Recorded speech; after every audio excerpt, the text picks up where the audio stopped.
So a question I get from you guys all the time, whether it's on YouTube comments or Instagram at Keyan Houshmand Live, I'll leave it on the bottom of the screen, is I have X amount of money, what guitar should I buy for metal? Go through my choices for what you should buy in a modern metal guitar in 2022, and I'm gonna go through 3 different price ranges. Budget, which is $0 to $500 US, mid-range, which is $500 to $1,000 US, and high-end, which is $1,000 and above, although I'll try and keep it under 2K, because anything over 2K is pretty much boutique. You can get a custom-made guitar for that price, and I'm just going to steer away from that because there are too many options. The way that I've chosen these guitars is basically a mix of my own personal preference of what I would look for in a modern metal guitar in 2022, and I'm going to go through 6 strings, 7 strings, and 8 strings as well. Example being, I'm not a massive fan of trem guitars, however I have included a couple alternatives to some of the guitars I'm showing in the list if you do like trems, but I'll also be tackling this in the things that you should be looking for in a modern metal guitar in 2022. Obviously there are certain specs that make a lot of sense, and I'll go through why as I explain the guitars and go through them with you. In an effort to keep this list as concise as possible, I'm going to stick with Sweetwater Guitars as the foundation for where all these guitars are going to be coming from, only because Sweetwater Guitars is like a main name brand that everyone knows, especially if you're from the US, and most of the people that are watching this video are from the US. Most of my viewers are from the US. A lot of the brands on Sweetwater like Ibanez, Jackson, ESP, Gibson, Fender, whatever have you, Charvel,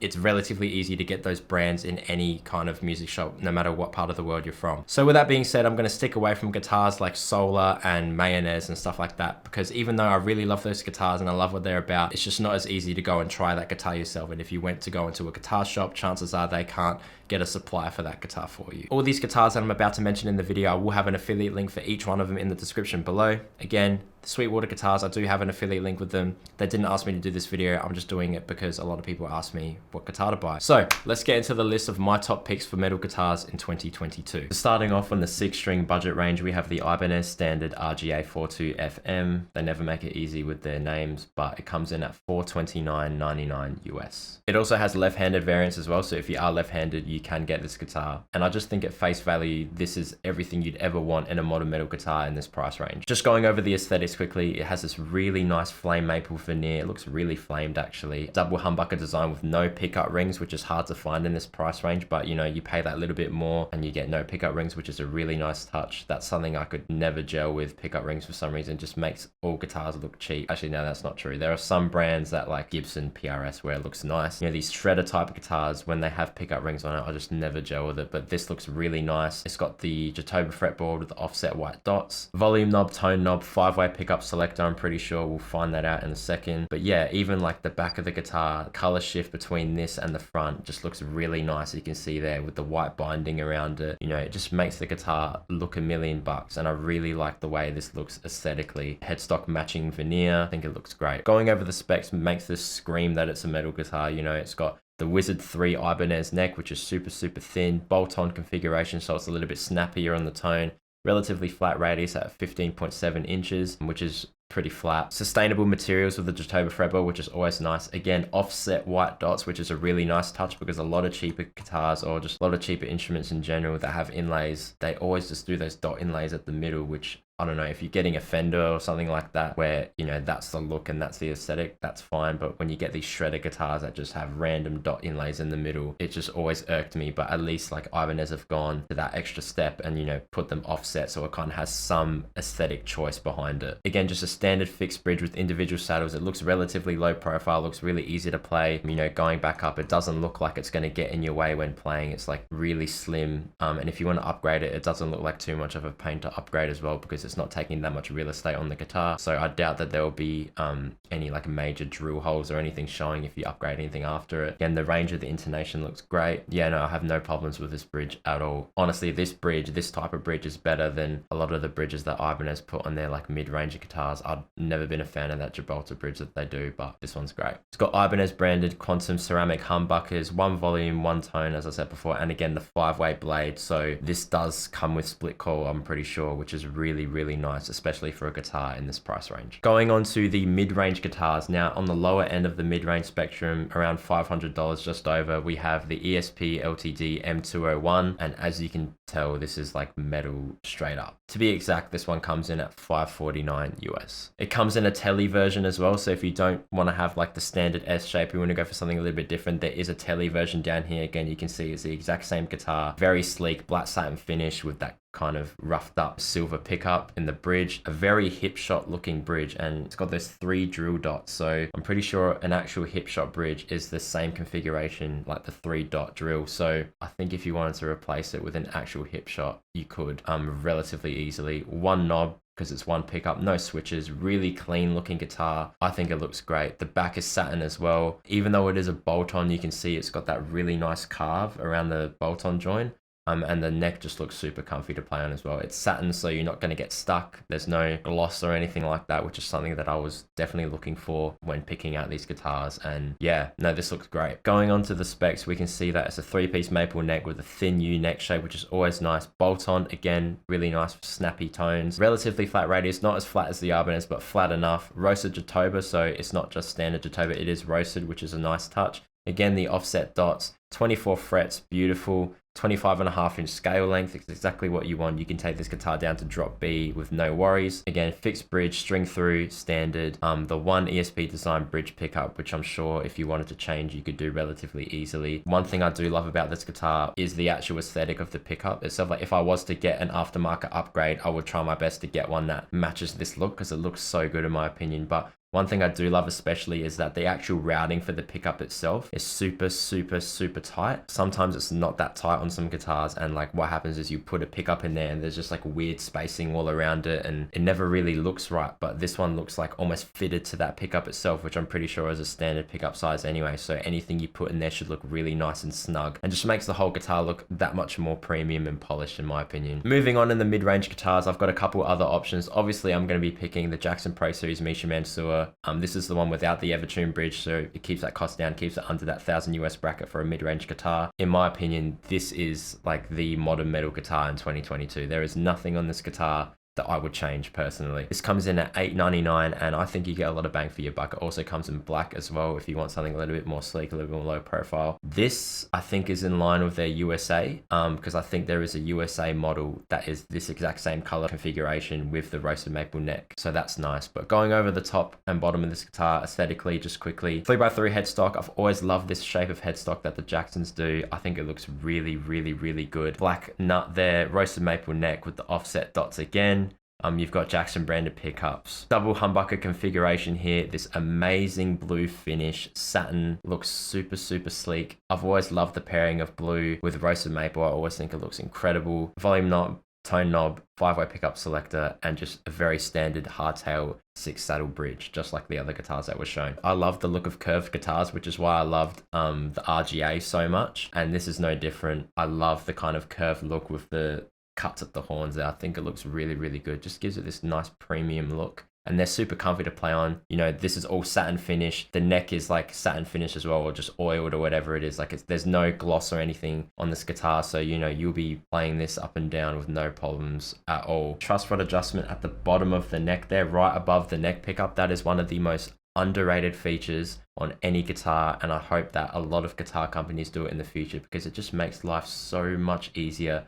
When you have to do something that's as stupid as neck adjustment, at least it's right there and you just give it half a turn and it's done. You don't have to, like, you know, set your string height and then pop it in at the top of the headstock, take some plate off and scratch your headstock and do all this rubbish. It's just there, bang, quick turn, done. And it just makes the top of the headstock look super clean as well. It makes the Jackson logo in particular just kind of stand out and, you know, gives more real estate to that beautiful blue finish. I love that spec. It's awesome. On the back, you can see it's super carved there, so it makes lead playing for metal stuff super easy. Again, like that bolt, like the actual carve goes over the bolts themselves. It's super comfy to play. Even though this is a bolt-on guitar, just the general way it kind of, you know, fits to the body, fits the neck, fits back into the body, it almost seems like it's a set neck. It's really comfortable to play, and like you can tell here, like the carve for this belly cut is ridiculous. Like it almost goes to the bottom of the guitar. Super comfy guitar. I love these guitars so much. Going over the specs quickly, basswood body, again, satin finish, blue frost, super nice. One piece caramelized maple neck, which is a really nice touch, like having it as a one piece.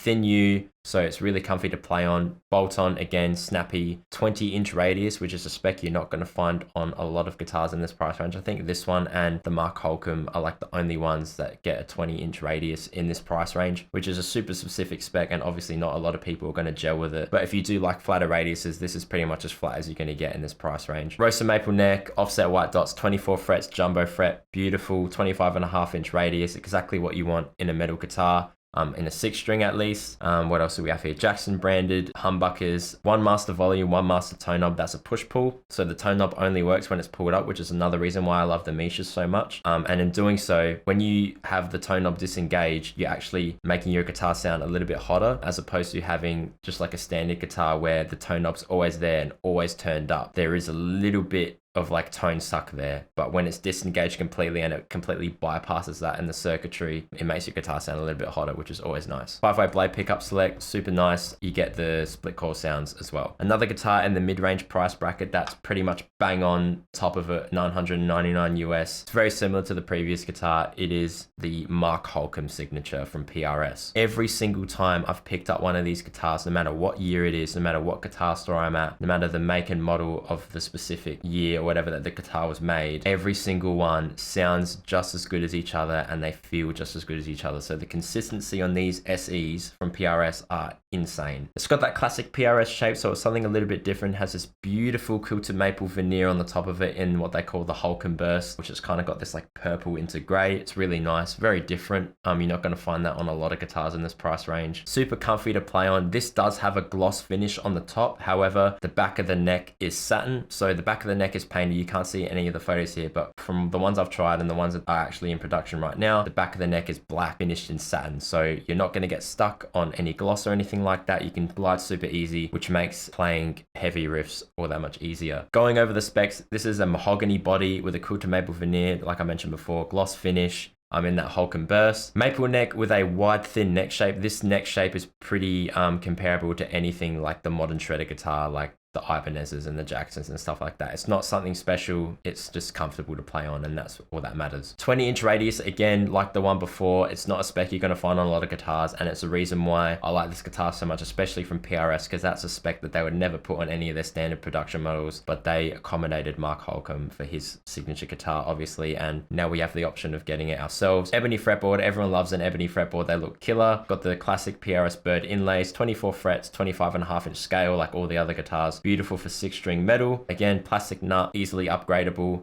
String through plate style bridge with the 6 individual saddles, which is always nice. The beauty of this guitar is that it comes with Mark Holcomb's signature Seymour Duncan pickups. The Alpha Omega pickups, you can see there, it's got the Seymour Duncan badge. Those are his signature pickups, and they come in his affordable PRS SE range guitar, which is absolutely mind-boggling. I don't know how they did that, but they did. Master volume, master tone, with the tone knob being a push-pull split. So instead of having the split in the 5-way blade, it's only a 3-way blade this time, but the push-pull is in the tone knob when you pull it up. Going on to the high-end 6-string guitars, this one to start it off, we have a couple options. The first one being the Jackson Pro Series Dinky DK Modern Ash HT6 in baked red sandblasted ash finish. Now, if you don't like this finish, that's fine. There's other options, but I think it looks pretty good. Comes in at $1399.99 US, and there's definitely a lot of bang for buck in this guitar. I have played this guitar many times at my local and plays great, sounds great. I have no problems with this guitar at all. I understand that the aesthetics might not be everyone's choice. However, everything from a pure functionality aspect and the sound is great. Quickly going over the aesthetics, we have that sandblasted ash finish, obviously with the red, double humbucker design, standard, really nice low profile bridge, volume knob, tone knob. I can't remember if that's a 3 or a 5-way. I think it's a 3-way. You got the white binding around the neck, which is super nice. Offset dots, which is super nice as well. Truss rod adjustment at the bottom of the neck, which is super nice. Going onto the back of the guitar, got that cut there around the belly, and again that Jackson carve around the lower horn, which is super nice, and a super comfy neck joint as well. I'm fairly sure these come in different colors as well. I think there's a green one, if that's your jam. Going on to the specs, we have a ash body, obviously sandblasted satin and baked red, 3-piece maple wenge neck, speed neck, really great profile on the neck actually, you know, not like wizard Ibanez thin. It's got a little bit of something on there, but I do like that personally as opposed to just the super thin ones. Bolt on neck, 12 to 16 compound radius, which is a nice touch. Darkened ebony fretboard, which looks awesome with the offset pearloid dots, so they're not just standard white dots, they are pearloid. 24 jumbo frets at 25.5-inch scale length, perfect. Graph Craft Tech nut, perfect. Hipshot bridge, perfect. Godo locking tuners, perfect. Fishman Fluence open core pickups, awesome for metal. Master volume, master tone with a push-pull coil split, and a 5-way pickup selector. So there is a 5-way blade in there. This guitar, for the price that you're paying for it, has every single feature you would want in a modern metal guitar, and they play great, sound great. Another option is the Ibanez Axion label RGD61 ALLET. Far out.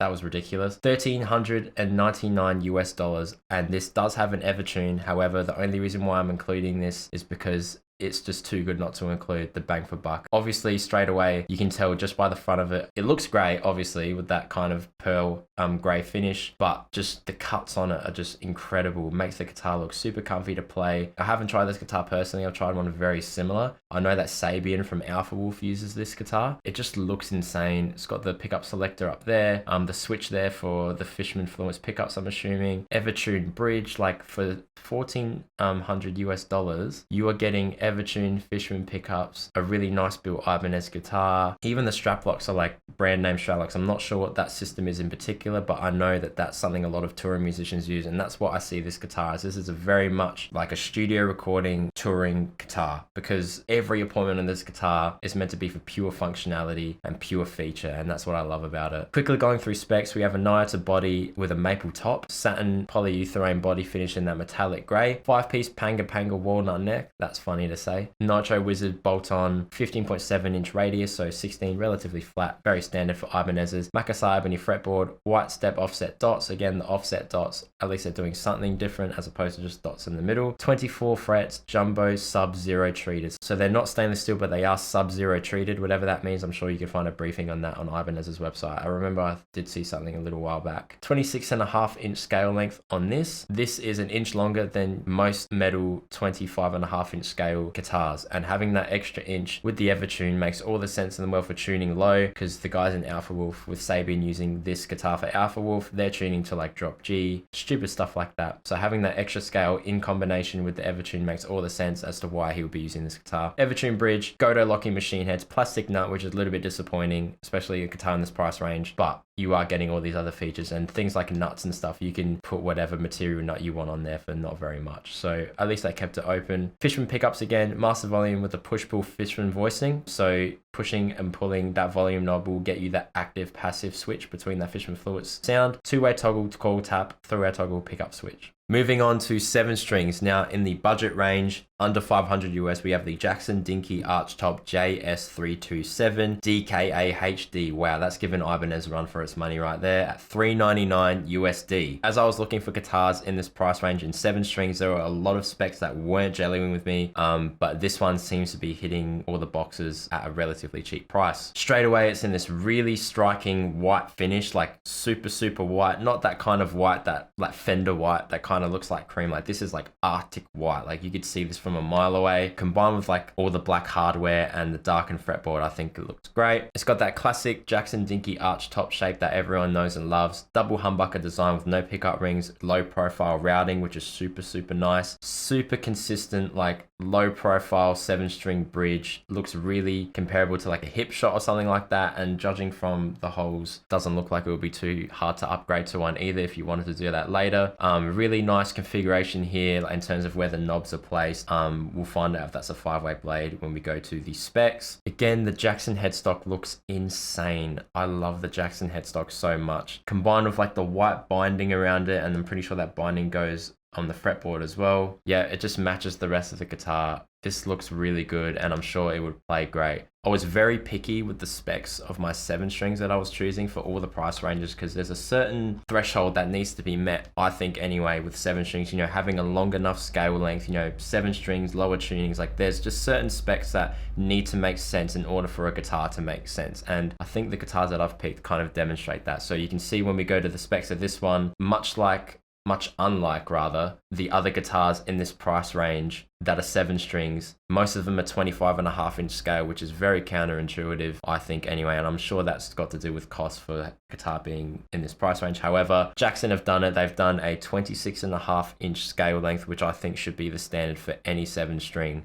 because naturally when you're tuning that low to an A, if you wanted to drop it, or even that low just like in a standard B, 25.5 starts to push it a little bit, but having that extra inch in scale length really does go a long way in terms of getting your intonation right and your string tension right. You can see from the back of the neck, it's like this unfinished maple. So again, super easy to play on. You're not going to get stuck on any gloss like that. Yes, the body is gloss, but that's not going to affect your playability on the neck. Again, going on to the specs, poplar body and gloss in that snow white finish. So again, it's not that vintage white, it is snow blind white. 1-piece maple speed neck shape, which I'm sure is like super comfy to play on. 12 to 16 compound radius, which is interesting. That just means that the top of the headstock is like 12 inches, so it's a little bit rounder. It makes chords a little bit more comfortable to play, and as it goes down to the heel of the neck, it tapers down to a 16, so it gets a little bit flatter. I don't think you would notice it really when you're playing, but it is nice. Amaranth fretboard material, I haven't heard of that one personally, honestly, but it does look a little bit comparable to ebony, maybe not as dark, but again, this is a budget guitar, but I'm sure it holds up just fine.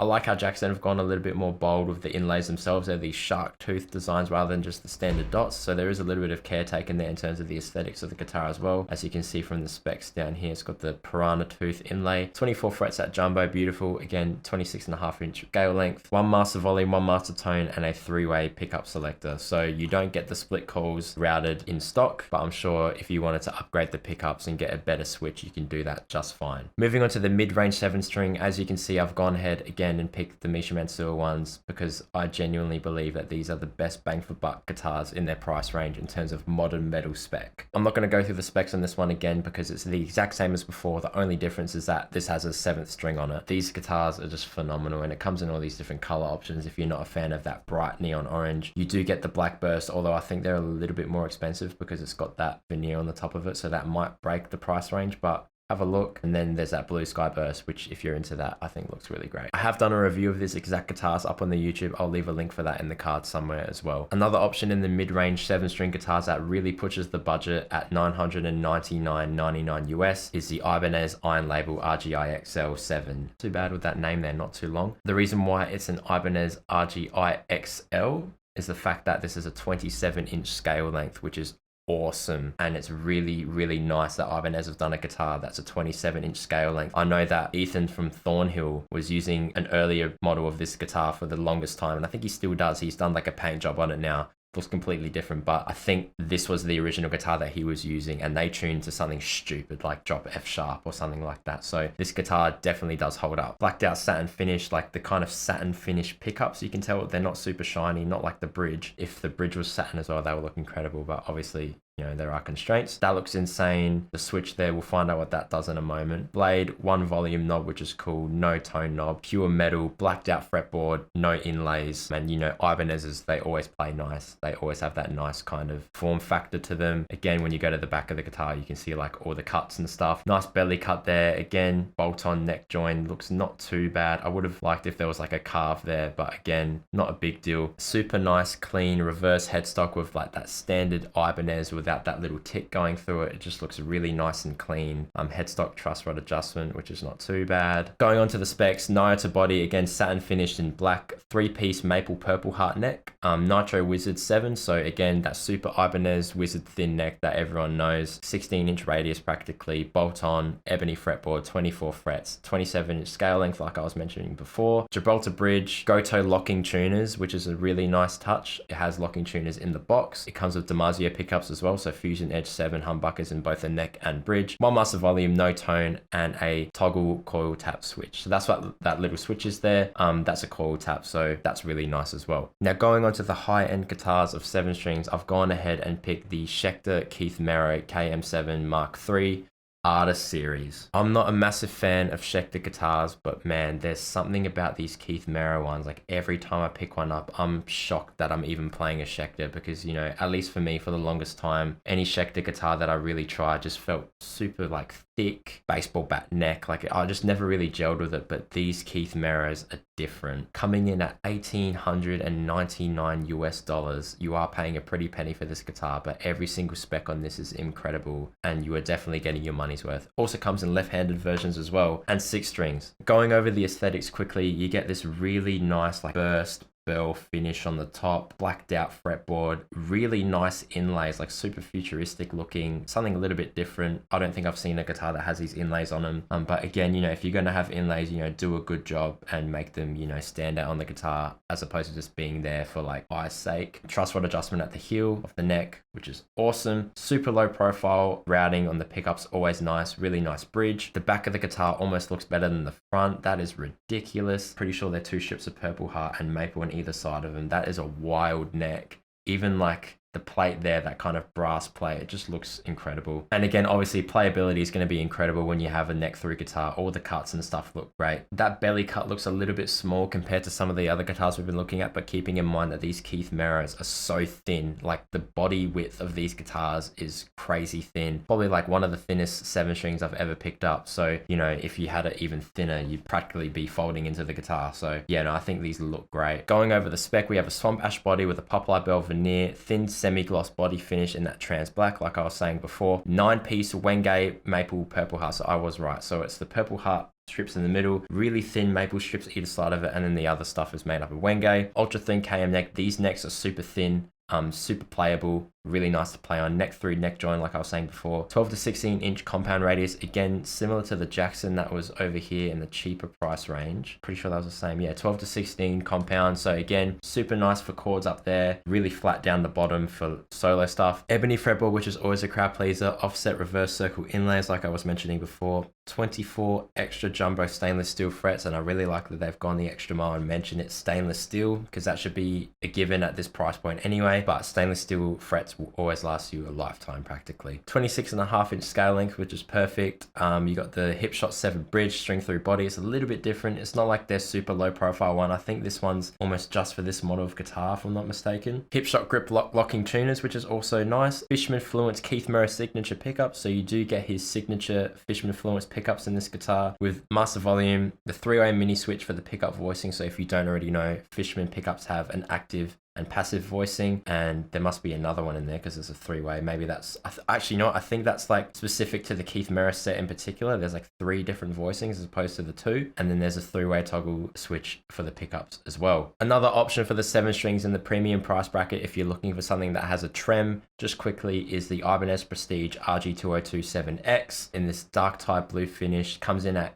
$1,899 US, so it is actually, well, it's practically the same as the other one, except this one has a fixed bridge. If you've picked up any Ibanez RG guitar or 7-string Ibanez RG, this should feel exactly the same, apart from the fact that this is obviously a Prestige, Japanese made, so there should be the expectation that this is a really, really, really nice, well-played guitar. Going over the specs of this guitar, you got basswood body with a gloss finish in that dark tide blue with that white binding, which looks really nice. 5-piece neck, maple Wenge, wizard neck, again, super thin, bolt-on, weird radius. I've never seen that radius before. 16.9, might as well just say 17 inches. Again, should not feel too different from 16 inches, so your standard Ibanez neck radius. Makassar ebony fretboard, so it's not that blacked out ebony. It's kind of just a little bit lighter. It's almost browny. Offset mother of pearl dots, which is nice. 24 jumbo frets. I assume they're stainless steel, even though it doesn't say. It should be stainless steel because it is a Prestige. 27-inch scale length, which is really nice. Again, you got that low pro Edge 7 trem that a lot of the Prestiges in this price range have. That low pro fixed bridge. Goto tuners, which I'm assuming are locking. We'll have a look in a sec. Damasio Fusion Edge 7 humbuckers, which again are the same ones that come in the cheaper one here. So those are the exact same humbuckers in this guitar. Master volume, master tone, 5-way pickup selected. Moving on to 8 strings. Now, 8 strings are very hard to shop for because they're relatively niche instruments still, and there's just not enough options. Not that there should be, but there's just not as many options as 6 strings. But going on to the cheap bracket, in the budget range, we have the Ibanez RG Standard RG8. Now, Ibanez RG8, everyone knows the Ibanez RG8. It is the 8 string that people get when they want to tap into that 8-string kind of territory when to get their feet wet. No problems with this guitar. I've played one. I think they play great. The older models used to be really bulky. I think they have slimmed it down a little bit, but yeah, there's nothing wrong with this guitar in terms of it being a budget 8-string guitar. Much like that 7-string Jackson, it's kind of got the same aesthetic apart from the fretboard. You know, it's that white kind of finish with the black hardware. I think it looks great. It really stands out. Low profile bridge, super nice clean. They're active, I'm pretty sure, active pickups. They are soap bar pickups, so if you do decide to upgrade them later, you might need to get soap bar pickups that do fit that routing. I'm sure you can get plates for that. That should fit, no worries. Volume knob, tone knob, 5-way selector, dot inlays, which I'm not a massive fan of, but whatever, it's fine. Nice clean Ibanez logo on the headstock, which is super nice. And again, has this kind of 5-piece neck here. Satin finish, super nice. You can tell from the back of the guitar as well. It's got the nice little belly cut there. Any kind of playability cut on the guitar, front or back, is going to make it play that much better because it is an 8-string. It's already a hard instrument to play, so anything that kind of makes your life easier is a bonus. You can tell that it's an absolute beast when you look at the back of it. It is a big boy. When looking at the front, it looks even bigger, but it is an 8-string, obviously. Going on to the specs, we have a Marantzi body, gloss finish in white, 5-piece walnut maple neck, wizard thin neck shape for an 8-string, practically a 16-inch radius at 15.75, bolt-on neck, so nice and snappy, Jatoba fretboard, dot inlays, 24 frets, 27-inch scale, which is the absolute minimum for an 8-string, I think. Plastic nut, you could upgrade it later if you wanted. Cheap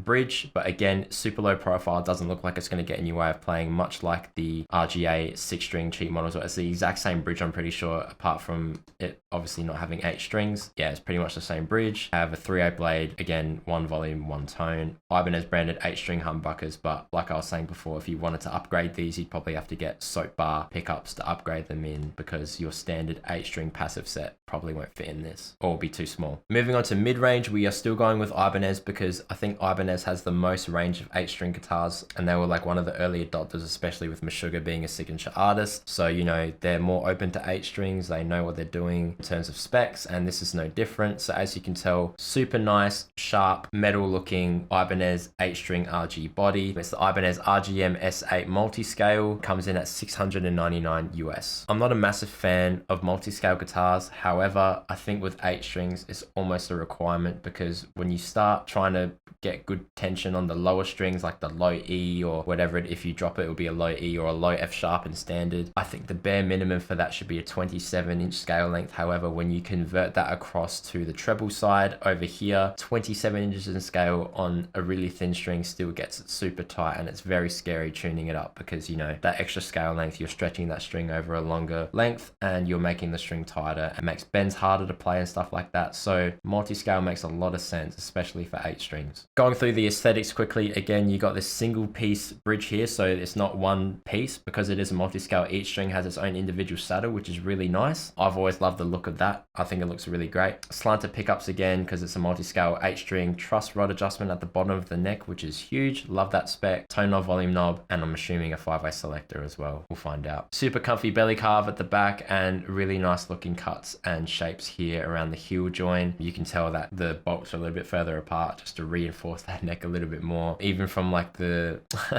the string throughs at the back, like the last 2 strings, so the 7th and 8th string, are just that little bit bigger, just to fit on whatever stupid gauge you're going to throw in there. But I think this guitar looks great, and I'm sure it plays just as good as well. Going over the specs, it's a Nyota body, gloss finished in black, 5-piece maple walnut neck with a wizard shape. Again, super thin Ibanez neck that everyone knows and loves. Bolt on, 15.75 or 16-inch radius. Jatoba fretboard with the offset white dots. Again, nice touch with the offset dots, so it's not just dots in the middle looking really ugly. I think it looks great with the offset. So you know, it's on the top and then on the bottom. I think that looks great. It's just little things like that that make guitars look a lot more than they're worth. 24 jumbo frets and 25.5 to 27.2 multi-scale. So that 27.2 is a little bit peculiar, because most of the time when it's multi-scale, it's usually 25.5 to 27. However, this one's just a little bit more. It must be something to do with like the fan fret and which one is like the perpendicular fret or whatever. I think that's great, because again, on the low strings you get that tension, and on the higher strings it's a 25.5. It's normal. It's what you're used to. So,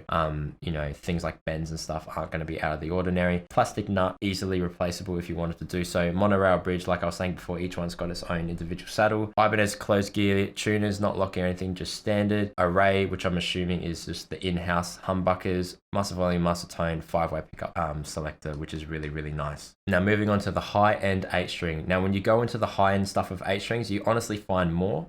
Because, you know, if you're getting an 8-string, I feel like most guitar companies are making 8-strings for guitars that know that they want 8-strings. It is a big investment.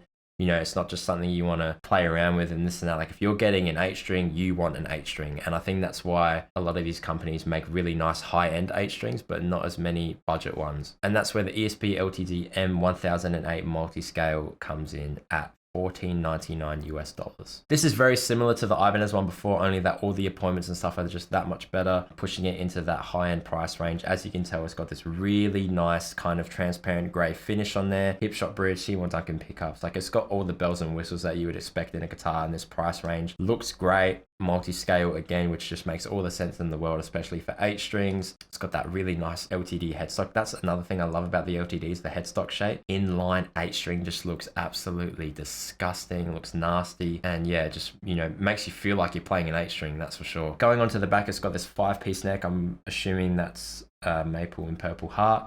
You've got the belly carve there, super nice, super inline string through. I like that a lot. Actually makes it look really clean. Around the back there, on the bottom horn, you can see it's got that carve there, which makes it really easy to kind of play up in the upper frets. And the bolt on, even though it's a bolt on neck, you can see it's kind of like tapered off around the top 2 bolts there, just to make it a little bit more playable. I'm sure your thumb would rest there and stuff when you're playing, just to make that kind of neck joint not seem too jarring. Going on to the specs, you've got a mahogany body with a flame maple top. Now that does not say veneer, so I'm assuming it's a actual like maple cap, which is nice and expensive. Satin finish, see-through black finish, 5-piece maple purple heart neck, like I was saying before. Thin U-shape bolt-on, 15.7 radius, which is practically 16, very standard. Makassar ebony fretboard, abalone offset dots, which is, I did notice that in the inlays, they're not like white dots, they're abalone, so they've got that kind of greenish tinge to them. Again, just little things that kind of go with the grey finish to make this guitar look really premium. 24 extra jumbo stainless steel frets, which is absolutely awesome. Stainless steel frets on an 8-string guitar makes all the sense in the world because 8 strings have bigger strings and they're denting your frets more often, so having stainless steel makes a lot of sense. 25.5 to 27-inch scale length, again multi-scale, like I was saying before, this is very standard. 25.5, so it's really nice and playable on the bottom end, going up to 27, so you get that little bit more tension in the low strings. Super nice. Black bone nut, hip shot with a string through body, again like I was saying before, it is a hip shot bridge, and they are locking tuners as well. They're just LTD locking tuners, but locking tuners are locking tuners, and of course the hip shot bridge is a really nice touch. They just look insane. I love hip shot bridges so much. Seymour Duncan Sentient Nazgul set, so very standard Seymour Duncan like high gain modern metal pickup that a lot of people use. I've tried this pickup set. I think it sounds great. Very top endy, like you can get pretty scratchy with it, but you know, if you want that modern metal sound, those pickups will be just fine. Master volume, master tone, push pull coil split, much like the Mark Holcomb one with a 3-way blade. Super nice guitar, and if you're looking for a high-end 8-string, this is probably the one that I would lean towards for sure. So there you have it. Those are the guitars that I would pick for the money in 2022 for modern metal playing. If you guys like this video at any time, please feel free to leave a like and a comment on anything you saw or heard. And if you want to see more of this stuff, definitely think about subscribing. If you guys want to support me directly, you can check out my Patreon and web store. All that stuff will be in the description, as well as all the links and affiliate links for the guitars mentioned in the video. If you like the look of any of them and you want to try it out for yourself from sweetwater.com, you can use my affiliate link and I do get a little bit of a kickback from it. Massive thank you to all my Patreons. Without you guys, I wouldn't be able to make videos like this. And until next time, I'll catch you guys later. Thank you so much for watching. Ciao.